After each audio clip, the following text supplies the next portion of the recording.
Ano, takmay na natin to. Hindi na kailangan ng lambat, takba na. Ganda oh. Nakakatuwa, isa lang yung sinin natin sa 900 kilometer, nag-daybird pa. Si Kim Cam palagi ko uwi yun mga lodi. Tingnan nyo, kaya lang di ko na siya mahintay.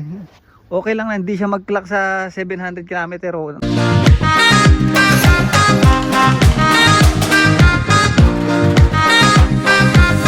So yan mga kalapatids, nakita nyo na naman yung pagmumukha ko. Yan. For today's video mga lodi, ayan.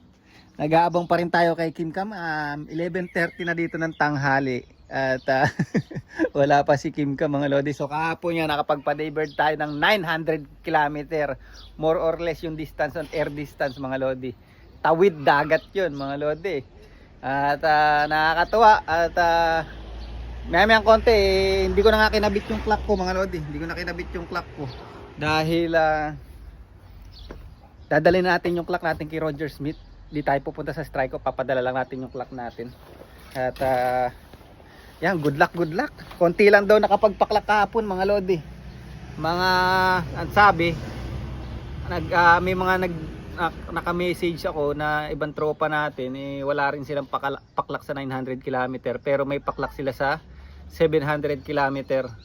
So grabe, tinitingnan ko yung last year na result saka mga the past na 900 km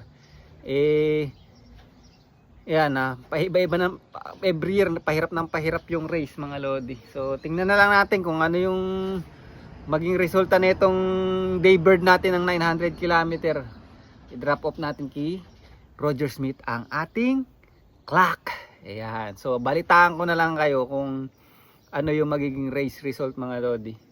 Kaya nakakatuwa, isa lang yung sinin natin sa 900 kilometer, nag-daybird pa.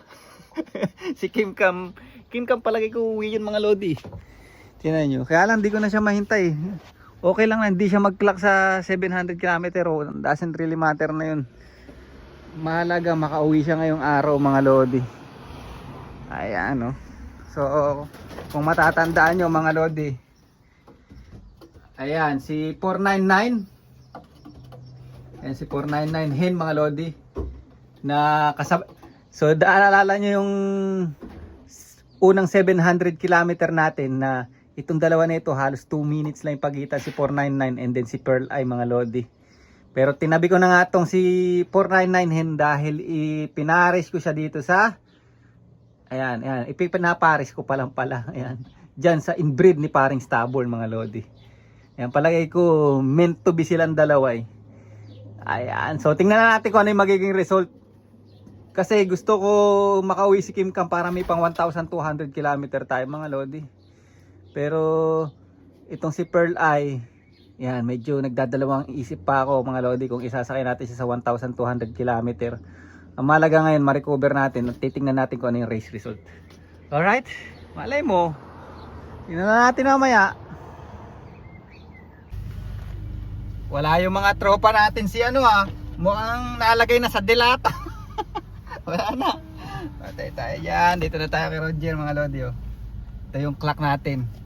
Buenasin sana yung barang malas yung may hawak ng camera yung nagbibideo sa atin. Tumahimik ako kasama. Binibigyan. Yan, sana buenasin. Doon tayo. Alright. Right there, right there. Mom, mommy, it's the front right there. Kau yan Oh, Mati, sabi mo rabbit, sabi ko rabbit. Ay, nilipat dito pala yung mga tropa natin. Ayan Mo! and look at the sheep. Ayun, sheep. Ayan masarap pulutan yan Hindi pa siya sa car natin yan. Dami pang ibon, lumilipad Walang rabbit. Uno, kuhanin na natin to. Kainin natin. Why? Pet lang. Dito tayo kay Roger mga lodi. Ayan yung mga ibon nyo. Ayan, dito tayo kay Roger. Ayan nakalabas sa baba. Ayan, madam. Ayan ang mga ibon niya. Ang ganda ng dark grizzle na yun white grizzle Ayun, ganda ng yellow. Ayun mata mo, video mo yan. Nasa baba ng breederan na yan. Ayan kulay yellow of color Ayan oh. Ganda mga lodi oh.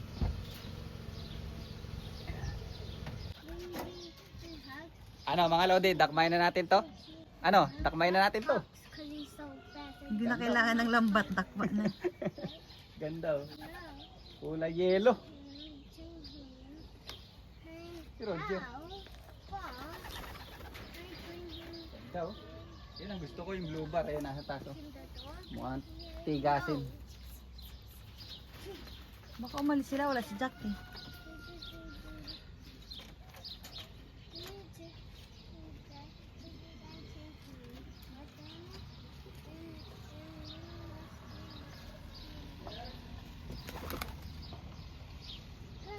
I want some chicken.